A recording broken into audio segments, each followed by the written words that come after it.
अगला प्रश्न है कि प्रत्येक खंबा 15 मीटर की दूरी पर है।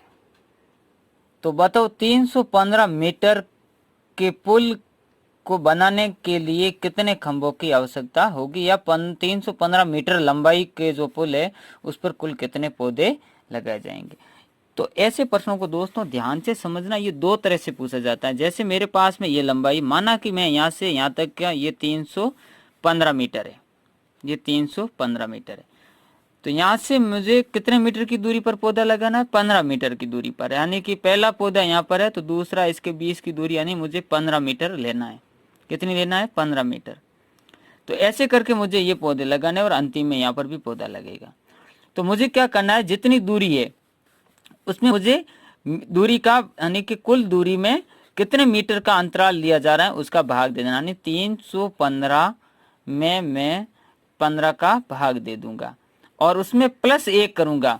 और क्यों करूंगा अभी देख लेना कि 15 का भाग 30 में दोस्तों कितनी बार गया, 2 बार गया, 6 बसाएगा, यानी 21 कितने पेड़ लगेंगे, 21 पेड़। अभी देखो आप 21 पेड़ यहाँ पर आए हैं, जो ये मेरा 21 आया ये उत्तर नहीं है।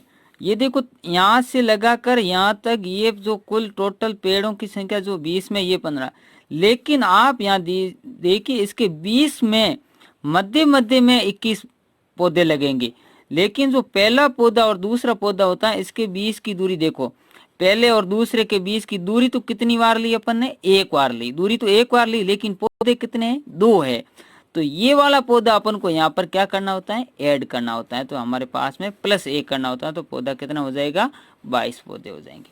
दोस्तों इस चीज को ध्यान से समझिए। अगर मैं एक छोटा सा उदाहरण लूँ कि अगर मैं हर 2 मीटर के, जैसे मेरी ये पूरी दूरी 4 मीटर इधर है और 4 मीटर इधर है, 4 मीटर इधर है, 4, मुझे हर प्रत्येक 2 मीटर की दूरी पर पौधा लगाना। तो देखिए मैं अगर यहाँ पर एक पौधा यहाँ पर लगाऊंगा और एक यहाँ पर लगाऊंगा, मध्य में कितना आएगा। अगर मैं यही सीधी अगर दूरी मान लूँ कि 4 मीटर की दूरी है, 4 मीटर की दूरी पर 2-2 मीटर के अंतराल पर कितने पौधे लगेंगे, यानी ये 4 मीटर की दूरी है 2-2 मीटर की। तो यहाँ देखिए मध्य में तो एक ही लगेगा कि एक पौधा, पहला पौधा, दूसरा और चीज़। अब देखो मैं 4 में 2 का भाग दूंगा तो कितना आया, 2 पौधे। मेरा उत्तर गलत होगा। अब देखो 2 पौधे, अब एक मुझे क्यों ऐड करना है, क्योंकि जो पहले और इसके मध्य की संख्या देखो 2 पौधों के मध्य एक ही दूरी ली जाती है, इसलिए अपन को एक ऐड करना होता है। लेकिन अगर वृत्ताकार है या वर्गाकार पथ है तो उसका ध्यान देखिए, जो बराबर भाग जाता है वही देखिए, यहाँ पर एक पौधा, यहाँ पर एक पौधा, यहाँ पर, यानी 2-2 मीटर के, फिर एक पौधा यहाँ पर, एक पौधा यहाँ पर, एक पौधा यहाँ पर, एक पौधा यहाँ पर और एक पौधा यहाँ पर। तो पौधे गिने 1 2 3 4 5 6 7 8, यानी दूरी कितनी है, यहाँ से पौधे कुल कितने लगे अपन ने, दूरी देखिए टोटल ये रास्ता यहाँ से अगर मैं इसको अगर ओपन करूं, अगर ओपन करूंगा तो ये टोटल 4 4 8 4 12 4 16, यानी कितना है, वर्ग का परिमाप कितना है, 16 है, वर्ग या आयत में ये कितना हो गया, 16।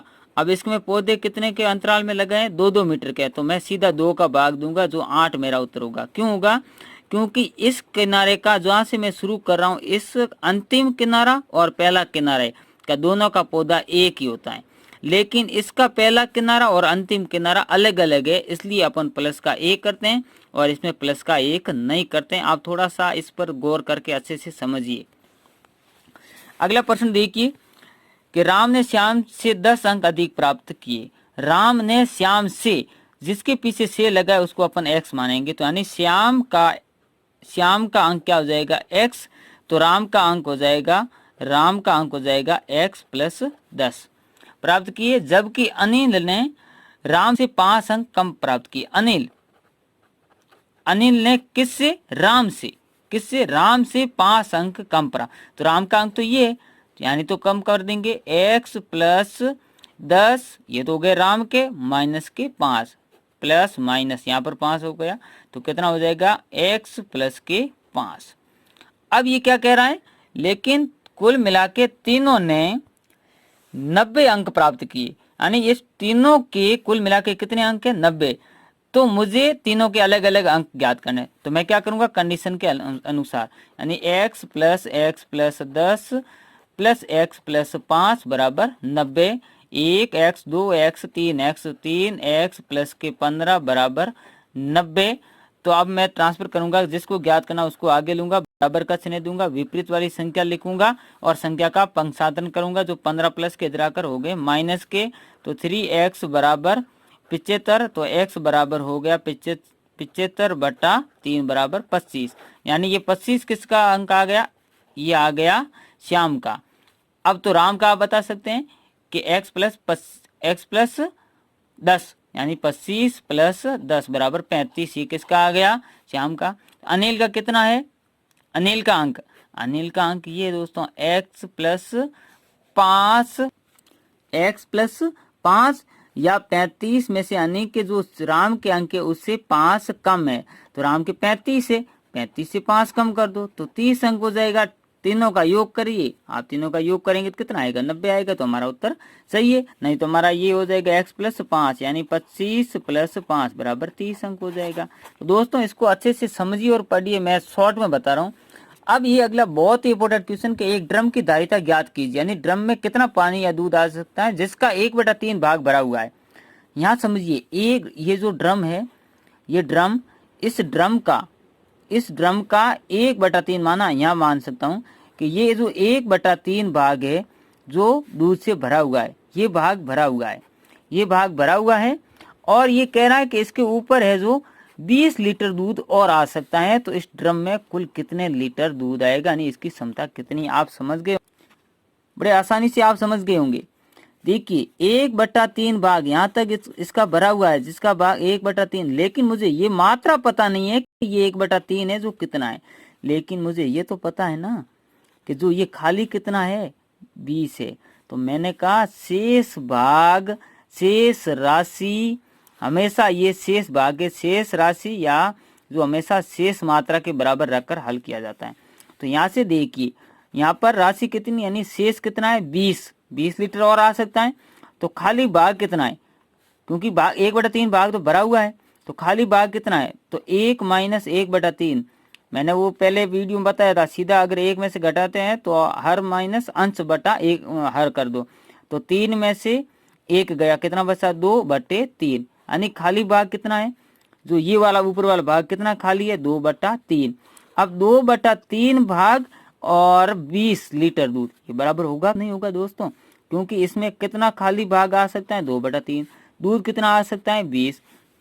तो इसको बराबर रख करके सरल कर दीजिए, इसकी पूरी क्षमता आ जाएगी कि 2/3 बराबर 20। इसके बटन दे दें 1, करेंगे तिरछा गुणा, 2 को 1 से गुणा किया या सीधा अपन कर देंगे, ऊपर से ऊपर संख्या कट जाएगी तो यहाँ पर आ गया 10। अब 3 को 10 से गुणा किया तो यानी 1 बराबर कितना आ गया? 30 आ गया दोस्तों। यानी इस ड्रम की क्षमता, इस जो ड्रम है इसकी क्षमता, टोटल क्षमता कितनी आ गई? 30 आ गई। अब बनी सरल करके आप देख लो कि 30 का 1/3 बराबर कितना? 10 लीटर। अब इसमें कितना लीटर दूध भरा हुआ था? 1/3 यानी 10 लीटर भरा हुआ था और 20 लीटर और डालने से ये पूरा 30 लीटर है जो ड्रम पूरा भर जाएगा। ऐसे प्रश्नों को आप हल कीजिए और अलग अलग इसमें पूरा थोड़ा ध्यान दीजिए और आसानी से प्रश्नों को हल कीजिए, क्योंकि हमेशा ये पॉइंट याद रखना है कि शेष भाग और शेष राशि हमेशा सदैव बराबर होती है। कैसे? जैसे मैं अगर कहता हूं कि राम की आय मुझे पता नहीं है, यानी वो 1 महीने में कितना कमाता है, लेकिन वो कहता है कि 1/5 भाग है जो खर्च कर देता है, 1/5 भाग खर्च कर देता है, 1/5 भाग खर्च कर देता है और फिर भी 400 रुपये वो बचा लेता है। तो राम की आय कितनी है? तो देखिए 1/5 भाग खर्च कर लिया, ये कितने रुपए खर्च किए ये मुझे नहीं मालूम है, लेकिन उनके पास रुपए कितने बचे? 400। तो उनके पास में भाग कितना बचा? 1 माइनस 1/5 कर लो तो कितना आएगा दोस्तों? 4/5। यानी शेष भाग उसके पास में कितना है? 4/5। तो शेष राशि कितनी है? 400। तो ये शेष राशि और शेष भाग हमेशा बराबर रख करके कुल मात्रा ज्ञात की जाती है।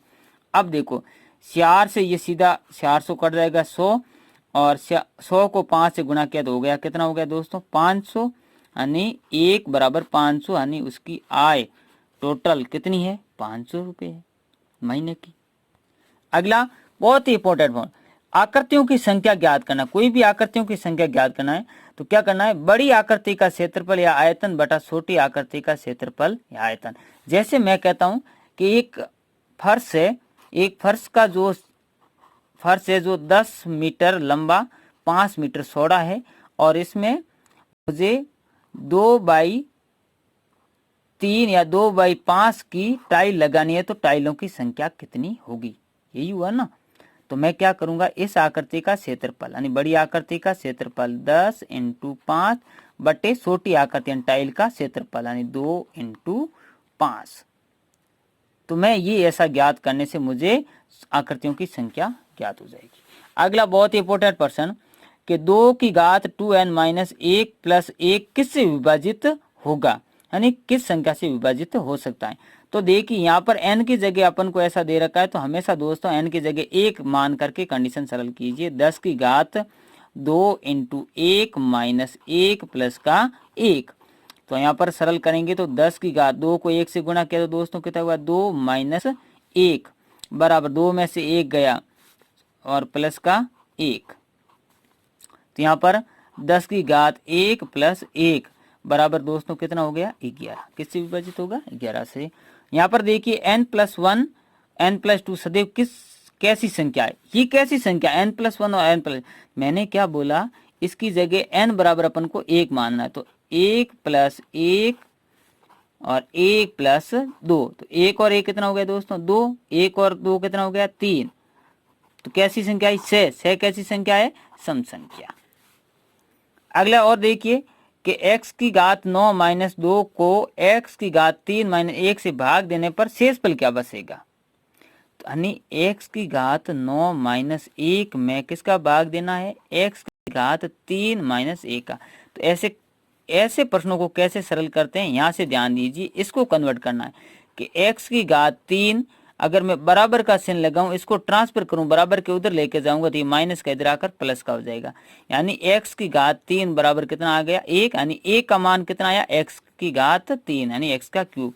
तो मैं क्या इसको बदल सकता हूं, यानी x की घात 3 की घात 3, इसको मैं ऐसे लिख सकता हूं माइनस का 1।